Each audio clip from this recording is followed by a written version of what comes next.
बस इसी के होने की कमी रह गई थी। आज हमारे रोड में भी हो गई थी हल्की-सी लैंडस्लाइडिंग। सुबह मेरा दिमाग सोच-सोच के फटा जा रहा था कि सब्ज़ी किस चीज़ की बनाऊँ?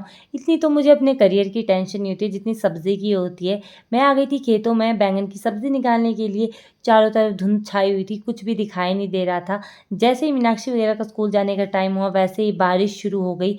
पर कुछ भी करो जाना तो इन्हें पड़ेगा ही। थोड़ी देर बाद मैं भी रेडी हो गई थी पद्धर जाने के लिए। जैसे ही मैं रेडी होके बाहर निकली ना, एकदम से ही बारिश शुरू हो गई। इतनी देर से कोई बारिश नहीं लगी हुई थी। पता नहीं क्या दुश्मनी है इस बारिश को मेरे से, पर कुछ भी करो जाना तो मुझे स्कूटी में ही पड़ेगा क्योंकि आती बार मुझे मीनाक्षी को लेके आना है और वो महारानी तो पैदल चल के आने ही नहीं वाली है। तो यहाँ पे रेडी हो गई थी मैं जैकेट पहन के और आज हमारे रोड में भी हो गई थी हल्की-सी लैंडस्लाइडिंग। भीगते-भगाते, मरते-मराते मैं पहुँच चुकी थी पाली और आधे से ज़्यादा तो मैं भीग चुकी थी। पाली पहुँच के देखा तो रोड की हालत कल से भी ज़्यादा ख़राब हो चुकी है। जहाँ भी पैर रख रही हूँ कीचड़ फँसती जा रही है। आज ज़्यादा गाड़ियाँ भी नहीं चल रही थी रोड में। मुझे लगा पता नहीं बस आएगी भी या नहीं आएगी, पर भगवान का शुक्र हो आधा पौना घंटा वेट करने के बाद मुझे मिल गई थी सरकारी बस और मैं पहुँच चुकी थी पद्धर और पद्धर में आई थी आज रिंटू के साथ हॉस्पिटल इसकी हाथ की स्वेलिंग चेक कराने के लिए। और यहाँ पहुँच के बोलता है इतनी लेट आने का क्या फ़ायदा? इसको क्या पता मैं कितनी मुसीबतें क्रॉस करके यहाँ तक पहुँची हूँ। खुद तो बाइक में आ गया था, वो भी नीचे वाले रोड से, जो ऊपर वाले रोड से तो अच्छा ही है।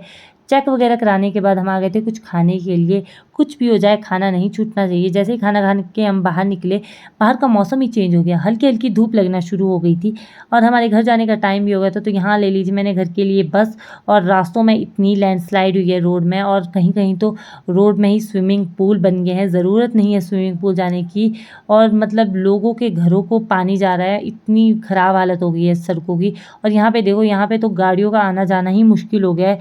इतनी ख़राब हालत हो गई थी रोड्स की, मतलब बड़ी मुश्किल से गाड़ियाँ क्रॉस हो रही थी। और आज हमारे रोड में भी हो गई थी लैंडस्लाइड तो यहाँ पे मैं उठा रही थी। वैसे तो मैं मीनाक्षी को लेके आने वाली थी लेकिन मेरे को पापा मिल गए थे तो मैं पापा के साथ पहले ही घर आ गई थी और यहाँ पे वापस हो गया था मीनाक्षी को लाने का टाइम। और जैसे मैं पाली पहुँची, जो हमारे घर के नीचे अंकल है ना वो भी आ गए थे तो मीनाक्षी ने बोला मैं इनके साथ आ जाऊँगी। तो मैं लेके आ गई थी भूमिका को और मैं आज क्रीम बन लेके आई थी अपने लिए खाने के लिए। और यहाँ खाने की देर नहीं और यहाँ पे मांगने वाले पहले आ जाते हैं। पापा आज पद्धर से लेके आए थे मांदला, जिन जिन लोगों को पता होगा ये क्या होता है और आंगन में लगता है और इसकी भी पूजा की जाती है। साथ में पापा लेके आए थे एक रेनकोट, कुछ लाए और मैं ट्राई ना करूं ऐसा तो हो नहीं सकता है। तो यहाँ पे मेरा डांस देखना इसके साथ कैसा होता है, इतनी फ़नी लग रही थी मैं इस टाइम। उसके बाद मैं आ गई थी कप्पू को चराने के लिए और सच बताऊँ आज इसने मुझे इतना भगाया है ना, इसकी वजह से मेरे पैरों में चोट लग गई। लेकिन मम्मी को इस मेरी टेंशन नहीं होगी, इसकी टेंशन होगी। घर आते मैं क्या देखती हूँ मम्मी शीरे के लिए कनक पीस रहे हैं। मम्मी ने बोला था जब तू घर में होगी हम साथ में ये काम करेंगे, लेकिन मम्मी ने अकेले-अकेले करके मुझे धोखा दे दिया।